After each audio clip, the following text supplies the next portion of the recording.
We are live, talking over the intro. Good morning, Good everyone. morning, Mike, Dan, Tano are here, gentlemen. and we've got another installment of our bi-weekly live stream on kind of things Calgary real estate. So we've got a couple of topics. Obviously, in the news this week, we've got recent elections in Calgary across all the wards and the mayoral race, and so.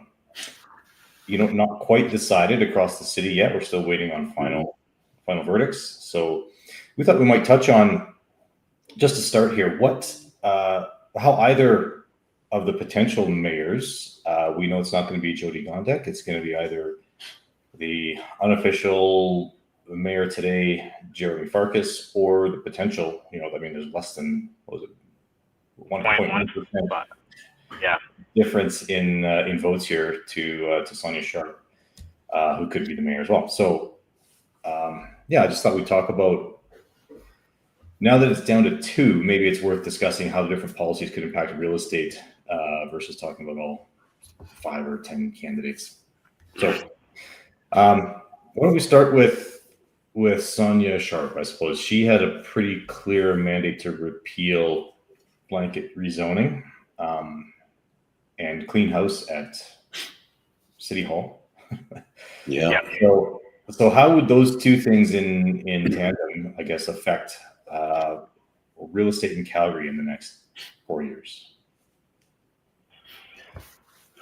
Yeah, well, I think that the certainly the blanket rezoning is something that needs to be repealed. We've spoken about that at length, and that we wrote a paper on it in opposition to the blanket rezoning that was supported by the Calgary Real Estate Board, so that their position is similar to ours. It doesn't help in achieving the goals that they stated, mainly providing affordable housing. So that, I think, is a solid thing. So let's see how we think the two candidates would achieve those, repealing it. I think Sonia Sharp had a very clear mandate and then put some thought into repealing it. So I have a lot of confidence that she would have, that would have been the first agenda item on her platform. Jeremy Farkas was sort of a follow-on, and I think, he adopted that mandate more because of public pressure, I guess as much because of public pressure as it was his own sort of internal, position. So I have less confidence that Jeremy will be as strong in doing that and moving that forward. That and I've noticed that some of the people on his campaign that were I guess working on his campaign were actually on the other side of the blanket rezoning. People like Alex McCall were actually promoting blanket rezoning very adamantly, to the point of almost trolling people on it. I remember back in the day when it was being proposed. So that gives me a bit of pause. And but other than that, I know Farkas to be an open and thoughtful leader. I've had to present to him when I chaired, when I've worked with the city and chaired a civic corporation or municipal corporation. So I know that, and I have that confidence, and so I'm hopeful that he will respond, to appropriately and make that happen. Yeah. Would either of the candidates have the support on council? I mean, Communities First only has 3 councillors elected, and maybe the mayor. So is there going to be the support even if Sonia Sharp is the cheerleader for it? That's the question. That's exactly the question. You're right. I've got half of the councillors are adamant about repealing it, and on a cursory level, what I've just witnessed is that the other half are kind of the same as Farkas. They were sort of follow-ons. it wasn't their primary, goal. So I don't know. Mike, do you have any thoughts on that? Have you? Mostly that I think Farkas had run, I believe, on a platform of repeal and or replace. So I don't know that he really strongly identified what he was going to replace it with. So I'm not sure I agree that he was a follow-on, but I do think it was less of a focal point of his campaign. And I am curious to see how it pans out and how he responds to it. I had heard the same thing, that the council was generally split 50-50 on the sentiment towards the blanket rezoning, and that the mayoral vote could be the deciding vote. So I guess we'll see if and when it comes up, if that if they adhere or follow their election campaign platforms. Be interesting to see. Yeah. So if we assume that it is going to get repealed one way or the other, what is the impact going to be on the real estate market? Like we've talked about what the right thing to do is in our view, but how is that going to impact real estate? I mean, if for example, if there's an amnesty program and you can keep your zoning if you want it, do those become the high value properties going forward compared to the, in a community like Bowness where it was RC2 rezoned to RCG? If somebody wants to keep a mid-block RCG lot zoned as RCG, is that going to be a high value lot compared to their neighbors, or is it going to go the other way? That's an interesting question. I was reading some commentary on Reddit. One poster being pretty upset that there was the prospect of losing value on his lot. I would agree, or I would argue rather right now, that nobody has an increased value because of the RCG zoning.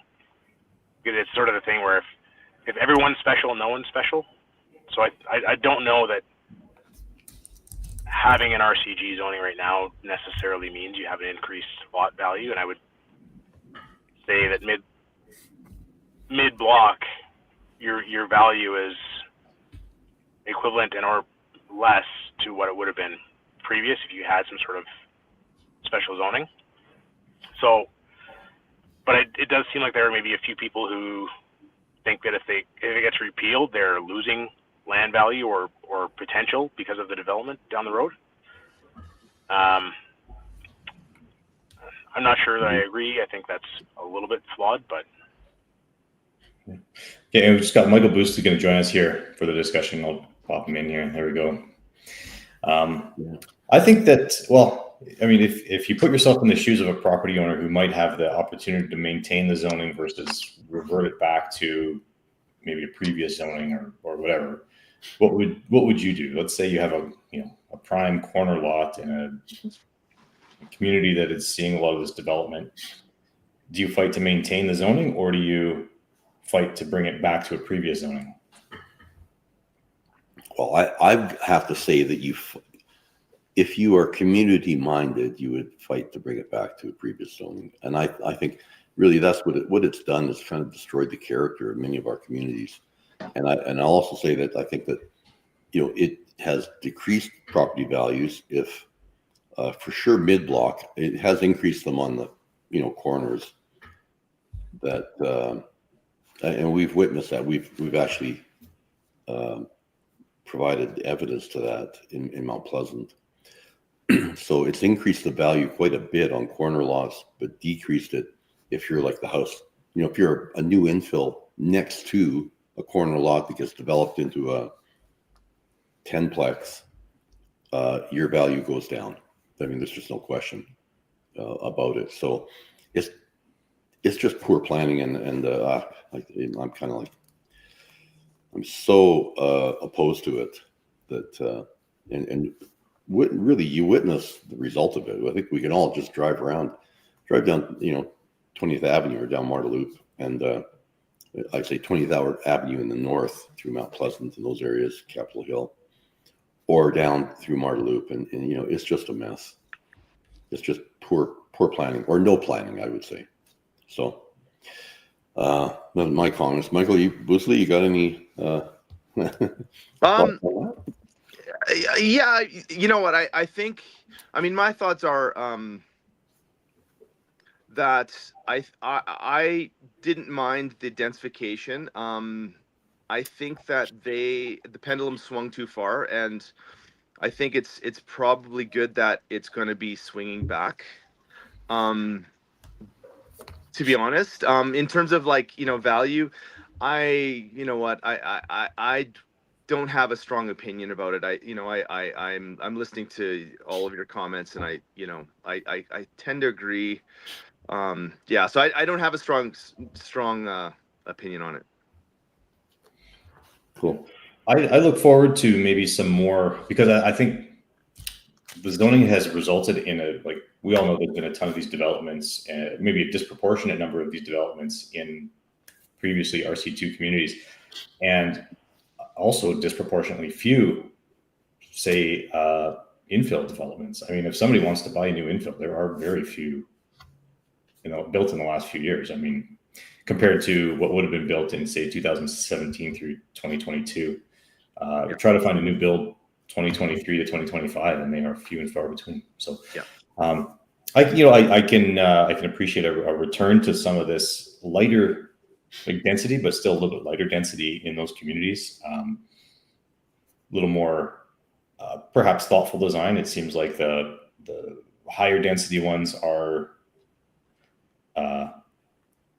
cookie cutter in a lot of ways. I mean, you don't see a whole lot of variety in how they're developed. So, I look forward to that. And I guess my answer to my question would be, I would fight to keep the zoning. Not that I would rezone or redevelop immediately or even anytime. I think I would fight to keep the zoning so that I had opportunity and options down the road.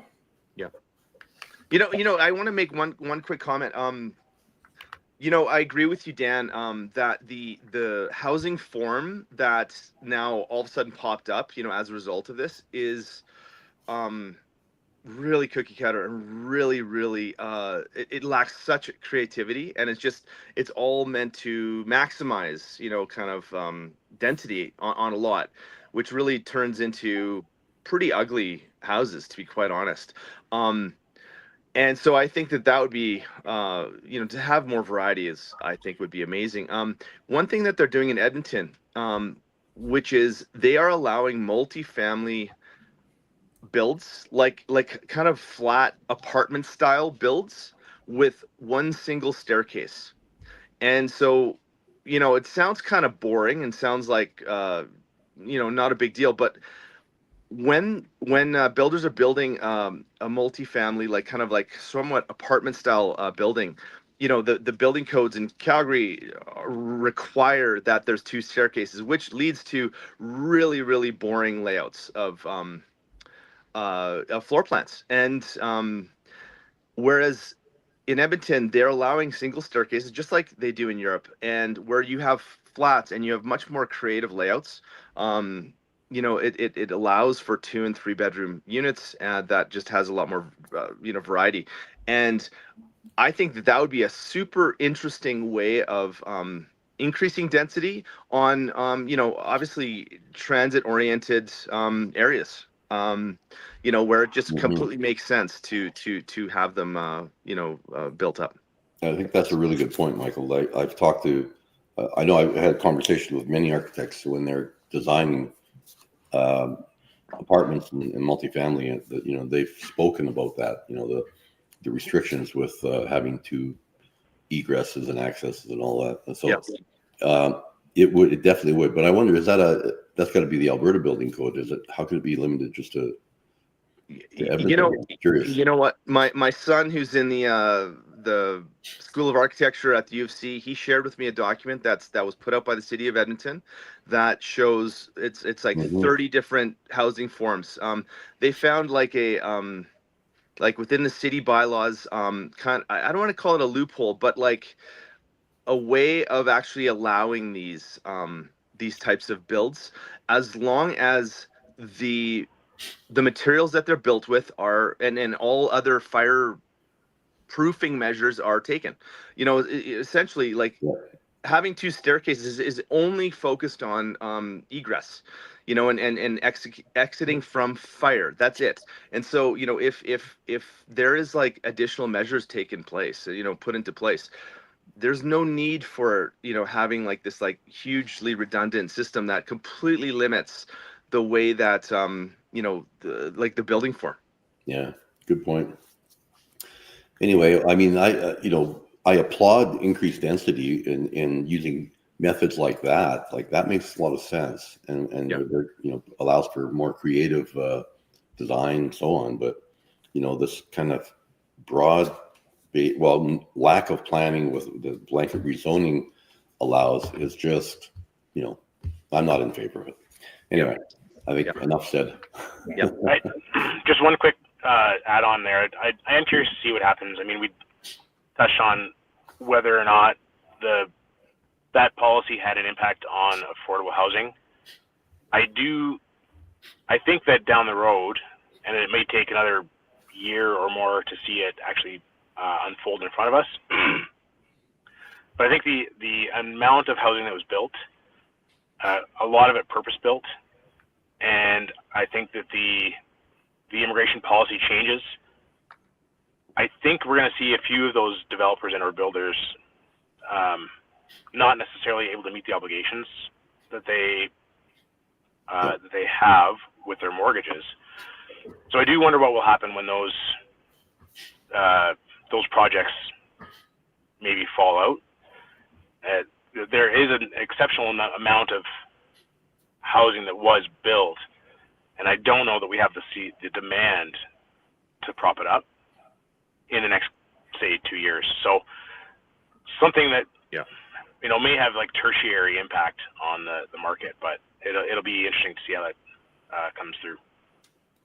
I would go as far as saying I know that I'm certain that'll happen. I'm certain that'll happen. There'll be foreclosures, those, you know, a lot of those, because I know the financial situation that most of these purpose-built rentals are in currently, and it's a tight wire. Like they run a very thin line of if they're profitable at all, because they're 100% financed. You know, if the rate has to remain low, the bank rate, and and predicated on a certain level of rents that I'm not sure are sustainable long term. But and rents have softened because of the amount of purpose-built rentals. Rents have softened, so that hasn't lent into the formula, you know, favorably. So, I know there will be a reckoning of these properties. So if you're building one, you better build a good one. I think that's maybe the one good thing that will come out of this is that I think that quality may see a return to the forefront. You know, building quickly and building lots. We saw plenty of that. I'm not sure we saw a lot of building well, and I think that that's going to be more and more important as the denser projects come through, is for buyers, particularly when you're looking at a property, making sure that you are buying quality, because that's the one thing that stands the test of time. I'll just add one last thing, and that is, you know, take a look at, you guys are far too young to witness this, but in '81 they had the MERB program, where the government was, you know, giving out money for these, you know, to build these multifamily. And some of these properties, I mean, not exaggerating, the walls, they were built so cheaply and so quickly and so poorly that the wall, in one case, the wall actually separated from the floor. Like the floor would drop, and there was actually a gap between the, you know, our partition wall and the floor. I mean, the floors in some of these apartments, you know, were it was like surfing. Mm-hmm. So, anyway. Michael, you're prophetic. I think that will come to ring to be true. Yeah, we'll see. Yeah. Okay, well, let's move on, and we can maybe revisit that once we have a confirmed council here in a couple weeks. It is getting colder. despite we've got fall kind of hanging on by a thread here. It's going to be high of 14 degrees today, but so winterizing should be top of mind as we look towards some colder weather. What's one winterizing tip you have that might not be sort of on everybody's list? And I've got mine. I'll fill in. Maybe I'll start. One thing that I like to do is get my windows cleaned right before the winter because they're dirty from all the leaves falling and my neighbor's crabapple tree spewing all over my house. And so I like to get my windows cleaned in the fall, and that way they look fairly clean throughout the winter, which is maybe a little counterintuitive to break out the hose and clean the house in the winter or in the fall just before the freeze up. But that's mine. That's a good one. That would have been mine, to be honest, because I look outside my windows right now every day and they are dirty. They need a serious cleaning. Yeah. I'm in my RV, in my Winnebago. We you threw out the topic of winterization, and I thought, well, we've got to talk about RV winterization. And so here is, we got a COVID purchase. We got a 87 Chieftain 27 footer. Does that qualify as a secondary suite? An illegal. It's a non-conforming suite. Yeah. Yeah. Anyways, this is our beauty. We've taken it to Tofino, and this is a COVID purchase. Anyways, but of course, with everything winterization, you've got to make sure that you get your RV hooked up. And so we blew out the lines. We've we threw a little bit of antifreeze in the P-traps. So that's the most important thing. But it's also just kind of like packing stuff up and cleaning it up and whatnot. So yeah, actually I'm just about to drive it to Airdrie to put it away for the winter. And yeah, it feels actually pretty good just to kind of put it away and get it off the street here in Glendale. I'm sure my neighbors are going to be happy about that. That's a good one. Yeah. Well, I'm just thinking about the things that I've done, and I've got to crawl into my crawl space and get. Most people have an HRV now, and I can tell you that heat ventilation recovery or air-to-air heat exchanger is what some people call them. And most houses have them, and they have a filter in them, and they also have the heat exchanger that needs to be washed and cleaned out. And those people don't often clean them, but I try and crawl, and I don't often clean it either. But before winter, I try and crawl in my crawl space and get those cleaned. I've cleaned out I've emptied my koi pond and a bunch of stuff, and blown out my sprinkler system. That's one thing that's really important. Otherwise, you won't have one next year. Yeah. I can't think of anything else. I've just weather stripping, filters in your furnace, all that kind of stuff. Yeah. Are certainly important. Yeah. Cleaning up the gutters. Yeah. I think for me, the one I would probably do that is less obvious is just make sure that the garage and storage is well organized, because as it gets colder, my garage isn't heated. I don't want to spend a bunch of time out there messing around trying to find something if I need it. So maybe just make sure that your garage and storage is tidied up, well organized, and easily accessible. Yeah. Yeah. Good one. Were we going to talk about the recount on the election, or is there anything to talk about there? Well, I don't know that there's much to talk about, except that we talked about it was a very close margin. So, Sonny Sharp has a right to a recount, and a couple other councillors. So, I think we just have to wait and see what comes of that. And yeah, on that topic, if we are, I was a scrutineer at our polling station, so it was very interesting watching it. It's the first time I've done that, and I. You watch them count all the votes, and with how they count it is they have, there's 4 people at each table or more, and they take all they unfold all the votes, check that they're signed on both sides, check that they're marked properly, and then put them into piles. And if there's eight candidates, and I think there was close to that for mayor, they would just put them in each pile, and then they would go through and count them, and then everybody would, in our case, we had 3 people recounted them in every instance. So if we had 300 in this pile, 3 people would count them. So we checked the count 3 times. And I found it was interesting. And I was following the count, and also online, I was following the numbers.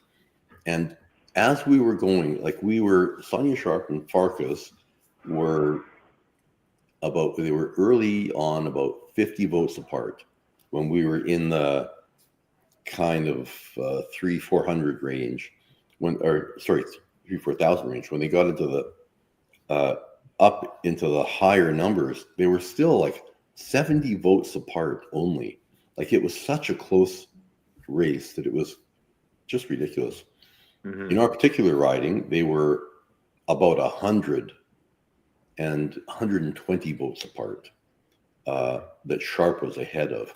But I can tell you that there were only 2 spoiled ballots in that. And there was only 2 instances where they said, oh no, this vote should have gone in that pile rather than the other pile. So I guess all of that to say that I think a recount, and now this is all happening at midnight, and these people, these mostly volunteers, had been on the job since, like, some of them 8-9 o'clock in that morning. So it was a long day, and they were tired, and there was opportunity for mistakes, but they did a great job. And I have to say that I don't think a recount will land in a great change in the numbers. Yeah, that's all I have to say about it. Sandro, that's actually really interesting to hear, and thanks for sharing that. Like, I can't even imagine how long of a day I was hearing, instances where, because it's just a constant stream of people, they're hardly even able to, like, take a break to take a bite to eat. So that's really good news that not very many mistakes were happening there. And they were, if anyone who voted knows, they had to fill out a form by hand. And what I understand is that because of the postal strike, like, they would have normally received these forms for everybody, that they wouldn't have had to do that. So, but because of the postal strike, they had to fill out these forms for every voter by hand and complete that. So that alone, that's why we had the long lineups, because otherwise they would have processed them so much faster. Yeah. So people, and they talked about the lower turnout. Well, I know I've talked to so many people that said, we came here 2 or 3 times. The lineups were around the block, so we came back again, waited for the lineups to go down. Some people didn't enter the lineup. Some people entered the lineup and couldn't wait for 90 minutes and left. Yeah. So that's what I got to say about the recount. No, that's cool. Yeah. What's interesting about the vote this year, and I don't want to go on this too long, but lowest voter turnout in a long time, which was interesting. I mean, we in real estate, maybe we were over-indexing on the importance of this, I guess, the primary issue, or what we perceive to be the primary issue to the rest of Calgary. So we had the lowest voter turnout in a long time. I think it was in the 30% range, where I think the last vote was 46% voter turnout. So hard to say why, but that's interesting. Our mayor was elected with 26% of the popular votes. Mm-hmm. And Jeremy Farkas ran last time. He actually got more votes and more percentage of the vote last time he ran than he did this time. Yeah. He lost. So it's interesting that with 1 in 10 Calgarians, presumably that's the 26% of the 30% voted, is who voted for Jeremy Farkas to be our mayor. So yeah, and we also have, I think, maybe 200,000 more people. And we have so many people. Yeah, that's true. Yeah, probably in that range since 2021. I think they should have a shootout. I think they should have had Farkas and Sharp, and then kind of go back and just like they do in hockey, like shootout. Okay, we want A runoff. a runoff. Yeah. Absolutely. Yeah, I mean, it wouldn't be maybe a terrible thing to have to go from the 8 or 9 candidates down to 2 and say, pick one. But here we are. We'll wait for the recount and see what comes of it, if anything. And Yeah. Hey, last thing before we finish off, we're starting to run long. Is I just want to know your favorite, maybe not favorite. Give me a new restaurant that you think is worth trying out. Well, I know that I'll start. We're going to Sweet Loretta tonight, and it's pretty good. And also Sorry, what's it called? Sweet Loretta. It's very good. It's mid-mod. It's Daniel, you would love it because it fits your style. Mid-mod, they actually play records in there, so they've got they spin records, and then they've got an area in the back where they got a DJ and a pretty hopping club downtown. I think it's like an after-hours club, but it's pretty cool. And they have a late happy hour. Their happy hour starts from 5 until 7, which is the reason we're going, because that aligns with our time. And then a restaurant called An, which is a Vietnamese restaurant, 1111 7th Street. It's awesome, and best Vietnamese food I've had in a long time.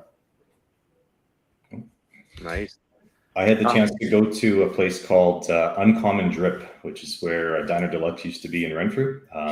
Coffee shop with some really great sandwiches. So I was there last week. It's really good. Worth checking out. Nice. Michael, go ahead. I haven't been down there, and I know it's a chain, but Rosie's just opened up in Bridgeland, so there's another burger joint. And I think I'll plug Bridgeland and Renfrew as maybe the new burger hub of Calgary. There's Little Empire, Rosie's, Boogie's, and I would say coming in at a distant fourth is Peter's, but some good burger joints kicking around in Renfrew and Bridgeland. Yeah. Okay, so a week ago, my wife and I, we went, and we should have gone to this restaurant a long time ago, but the Himalayan, and up on 17th Avenue, and it's a Nepalese food. It was so good, and oh man, I will be going back. Fantastic. It's just like in this little strip mall on 17th Avenue, and it is just really, really good food. Yeah, they're in the I think they're in the building that was torn down, or is that like 17th and 14th Street? Yeah, they're I think in the store. No, it's 17th and it's right by the Killarney Pool. Okay, right. Yeah. So Can I add 14th. Yeah, I want to just, if I can, plug one more, and that's Canella, which is a great vegan bakery. They've got their location in Inglewood on 9th Avenue, and they just reopened the second location in our little building next to the burger place you were talking about, Mike, at 208 4th Street Northeast. So kind of around the corner from Luke's Drugs. They are great, and that that building's just a cute little building that they've really dolled up. They just got their permit yesterday for seating, so you can go in there and check it out. 208 4th Street, Canella. Okay. Nice. Cool. Okay. Well, thanks everyone. Thanks for joining us, and we're going to resume here in a couple of weeks. And so, take care. See you then. See ya. Yeah. Take care, guys. Yeah. Bye.